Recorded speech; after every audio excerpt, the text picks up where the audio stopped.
Israel आणि अमेरिकेनं इराणवर हल्ले केल्यानंतर संपूर्ण जगाचं लक्ष मध्य पूर्वेकडे खिळलेलं असताना दक्षिण आशियात मात्र एक वेगळी आणि तितकीच गंभीर घडामोड घडत होती. आंतरराष्ट्रीय माध्यमं तेहरान, तेलावीव आणि वॉशिंग्टन यांच्या हालचालींवर लक्ष ठेवून असताना अफगाणिस्ताननं पाकिस्तानच्या अंतर्गत भागात धाडसी आणि नियोजित कारवाई केल्याचा दावा समोर आला आहे. ही घटना केवळ सीमावादापुरती मर्यादित नाही, तर प्रादेशिक सामरिक समीकरण बदलू शकणारी ठरू शकते. अफगाणिस्तानच्या संरक्षण मंत्रालयानं सामाजिक माध्यमांवर काही छायाचित्र आणि व्हिडिओ प्रसिद्ध केले असून त्यामध्ये पाकिस्तानातील महत्त्वाच्या लष्करी ठिकाणांवर ड्रोनद्वारे हल्ले केल्याचा दावा करण्यात आला आहे. या दाव्यामुळे परिस्थिती आणखी चिघळली आहे, कारण हे केवळ माहिती युद्ध आहे की प्रत्यक्ष युद्धाचा टप्पा, यावर सध्या चर्चा सुरू आहे. मात्र व्हिडिओ आणि दृश्य सामग्रीमुळे ही घटना पूर्णपणे अफवा आहे असे म्हणणं कठीण होत आहे. या सगळ्या कथानकाच्या मध्यभागी आहे रावळपिंडीतील नूर खान एअरबेस. पाकिस्तानच्या दृष्टीनं हा एअरबेस अत्यंत संवेदनशील मानला जातो, कारण रावळपिंडी हे शहर पाकिस्तानच्या लष्करी नेतृत्वाचं केंद्र आहे. येथेच जनरल मुख्यालय आहे आणि काही अंतरावर इस्लामाबाद, पाकिस्तानची राजधानी. त्यामुळे या परिसरात घडणारी कोणतीही घटना राष्ट्रीय सुरक्षेशी थेट जोडली जाते. अफगाणिस्ताननं जर खरोखरच ड्रोनच्या सहाय्यानं नूर खान एअरबेसवर प्रहार केला असेल, तर त्याचा अर्थ असा की पाकिस्तानच्या हवाई संरक्षण व्यवस्थेत गंभीर त्रुटी असू शकतात. ड्रोन हल्ल्यांचं स्वरूप पाहता हे हल्ले केवळ प्रतिकात्मक नव्हते, तर विशिष्ट लष्करी पायाभूत सुविधांना लक्ष्य करून केले गेले असल्याचा दावा आहे. काही अहवालांनुसार धावपट्टी आणि लॉजिस्टिक विभागांना फटका बसल्याची शक्यता व्यक्त होते. या संघर्षाची पार्श्वभूमी समजून घेणंही महत्त्वाचं आहे. फेब्रुवारीच्या उत्तरार्धात पाकिस्ताननं अफगाणिस्तानातील काही प्रांतांमध्ये हवाई कारवाया केल्याचं जाहीर केले होते. त्यांचा दावा होता की दहशतवादी गटांवर कारवाई केली जात आहे. मात्र त्या कारवाईत सामान्य नागरिकांचा बळी गेल्याच्या बातम्या पुढे आल्या. यानंतर दोन्ही देशांमधील तणाव झपाट्यानं वाढला. काही दिवस शांततेनंतर सीमेलगत चकमकी सुरू झाल्या. हळूहळू या चकमकी अधिक व्यापक स्वरूप धारण करू लागल्या. अखेरीस पाकिस्तानच्या संरक्षण मंत्र्यांनी सार्वजनिकरित्या परिस्थितीला ओपन वॉर असे संबोधल्यानं संघर्ष अधिकृत स्वरूपात उघड झाला.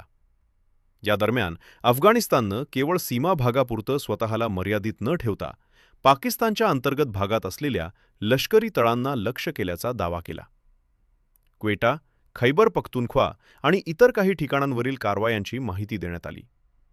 या सर्व कारवायांमध्ये ड्रोनचा वापर झाल्याचं विशेषत्वानं नमूद करण्यात आले आहे. ड्रोन युद्ध हे आधुनिक लष्करी तंत्रज्ञानातील महत्त्वाचं शस्त्र बनले आहे.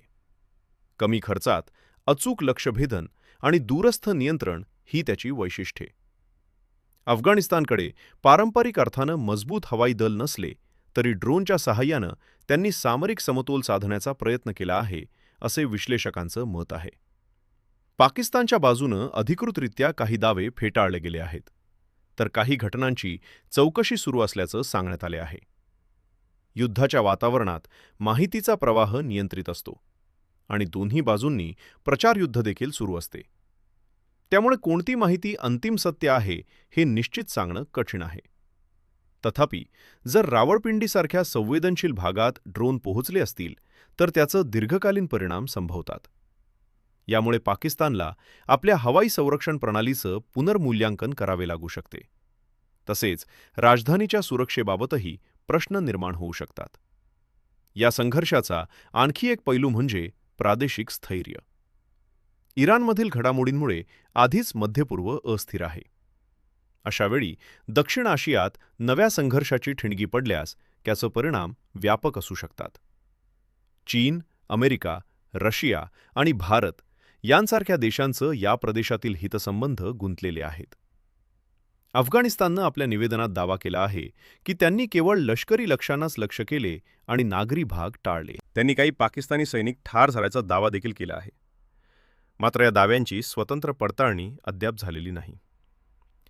युद्धाच्या चौथ्या दिवशी दोन्ही बाजूंनी हल्ले आणि प्रत्युत्तर सुरूच आहेत. सीमा भागात तोफगोळे डागले जात असल्याच्या बातम्या येत आहेत. आंतरराष्ट्रीय समुदायाने संयम बाळगण्याचे आवाहन केले आहे. परंतु परिस्थिती तणावपूर्णच आहे. या सगळ्या पार्श्वभूमीवर एक गोष्ट स्पष्ट दिसते. आधुनिक युद्ध केवळ रणांगणावरच लढले जात नाही, तर माहितीच्या माध्यमातून, सामाजिक नेटवर्कवर आणि मानसशास्त्रीय पातळीवरही लढले जाते. ड्रोन, सायबर हल्ले, प्रचारयुद्ध ही सर्व शस्त्र आता पारंपरिक बॉम्ब आणि क्षेपणास्त्राइतकीच प्रभावी ठरत आहेत. पाकिस्तान आणि अफगाणिस्तान यांच्यातील हा संघर्ष किती काळ चालेल, तो पूर्ण प्रमाणात युद्धात रूपांतरित होईल की कूटनीतिक तोडगा निघेल, हे येणारा काळच ठरवेल. मात्र सध्या तरी परिस्थिती अत्यंत नाजूक आहे. या घडामोडींवर आम्ही लक्ष ठेवून आहोत. पुढील अपडेट्ससाठी आमच्यासोबत राहा. तुमचं मत काय आहे? हा संघर्ष आणखी वाढेल का? की दोन्ही देश शांततेचा मार्ग स्वीकारतील? कमेंटमध्ये नक्की कळवा. जय हिंद, जय महाराष्ट्र.